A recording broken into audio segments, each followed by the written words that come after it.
Assalamualaikum warahmatullahi wabarakatuh. Kali ini kita akan membahas mengenai pengenalan batuan beku, yang mana di video sebelumnya sudah saya bahas sedikit mengenai batuan beku itu apa. Nah, baiklah, mari kita lihat penjelasan tentang batuan beku berikut ini. Gambar ini merupakan penjelasan dari macam-macam tempat pembentukan batuan beku. Baiklah, mari kita kupas satu persatu pengertian dari macam-macam tempat terbentuknya batuan beku. Yaitu ada yang pertama itu adalah batolit. Nah, batolit itu adalah salah satu batuan beku yang terbentuk di dalam dapur magma yang terbentuk karena akibat penurunan suhu yang lambat. Batolit juga merupakan bentuk intrusi yang tidak memiliki dasar yang biasanya dapat ditemukan dalam inti pegunungan. Bagian atas atau atap dari batolit biasanya dikenal dari sisa-sisa batuan endapan yang akan menggantung, di mana kondisi ini disebut dengan roof pendants. Nah, jadi itu merupakan pengertian dari batolit. Yang kedua itu ada sill. Sill juga itu adalah merupakan sisipan magma yang membeku pada dua lapisan litosfer yang berbentuk tipis dan lebar. Bentuknya tipis dan lebar. Bentukan ini terjadi karena adanya penyusupan magma di bawah permukaan bumi atau sebagian dalam kerak bumi karena pengaruh atau akibat dari vulkanisme. Vulkanisme itu sendiri merupakan aktivitas dari pergerakan lempeng bumi yang berhubungan dengan naiknya magma ke permukaan bumi. Jadi itu pengertian dari sill. Dan yang berikutnya adalah dike. Dike itu merupakan hasil dari intrusi magma.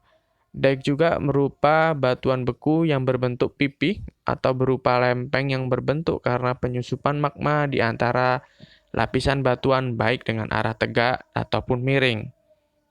Nah, jadi teman-teman pasti bingung, apa sih perbedaan dari dike dan sill?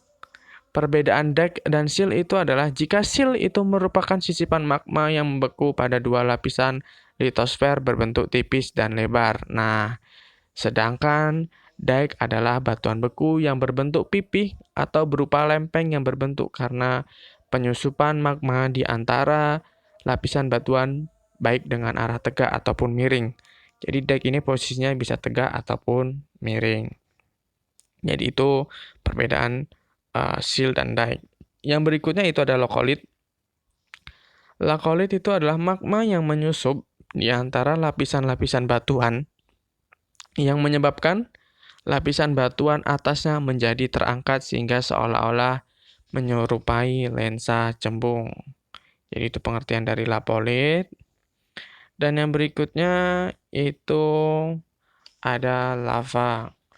Lava flow itu adalah cairan larutan magma pijar yang mengalir keluar dari dalam permukaan bumi melalui kawah ataupun gunung berapi, atau juga bisa melalui celah atau patahan yang kemudian membeku menjadi batuan.